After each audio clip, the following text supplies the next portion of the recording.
throughout history, people have dreamed about the perfect society. What would that be like? Plato's Republic, a manna. Well, I don't mean to overstate the case. I realize this is Sugarloaf, not utopia. But it seems to me that skiing offers at least some of the elements of what it would take to create a perfect society. Look over there. That is a good skier. His skis track close together. His body never seems to be fighting the hill. His skiing seems effortless. He is fluid. He is graceful. He is... Okay, guys. He is she. We didn't know that. As people ski, you often don't know whether it's man or woman, black, white, red, or brown, old or young. Race, religion, profession, bank balance, neighborhood, you know none of those as you judge a skier. So you can't prejudge. No prejudging, no prejudice. Shouldn't that be an element of the perfect society? Now, these obviously are kids. Well, let's talk a moment about kids skiing. They seem sometimes so fearless. Instructors will tell you that's why they're easy to teach. They're open to learning to ski because they haven't yet learned to be afraid to ski. Haven't had inculcated into them all the paralyzing apprehensions of adults.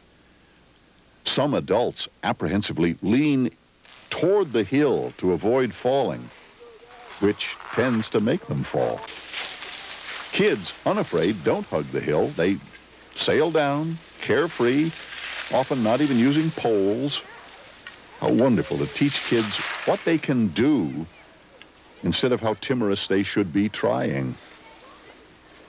Another element of our perfect society. In skiing, and I'm talking social skiing, you aren't competing against other people, but, if you wish, against the hill, or, in truth, against yourself.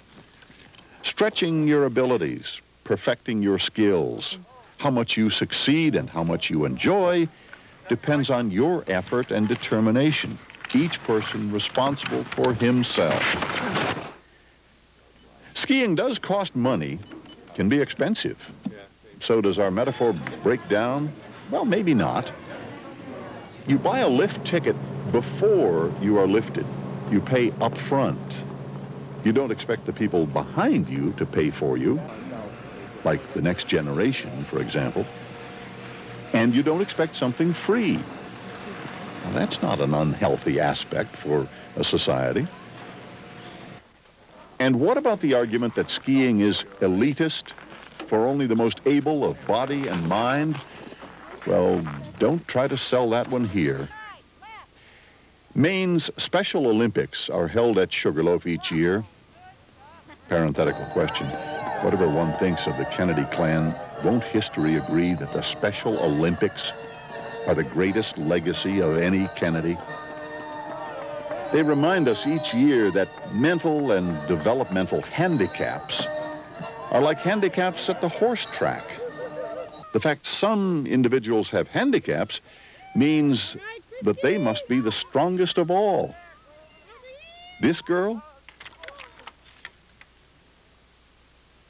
won the gold medal. Handicap? Not here.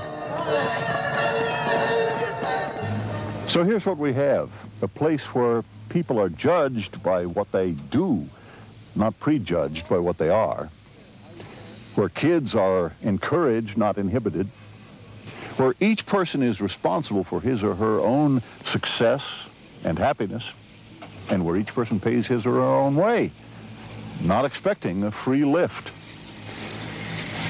If that's not a perfect society, it's not a bad way to start. I'm Jack Perkins.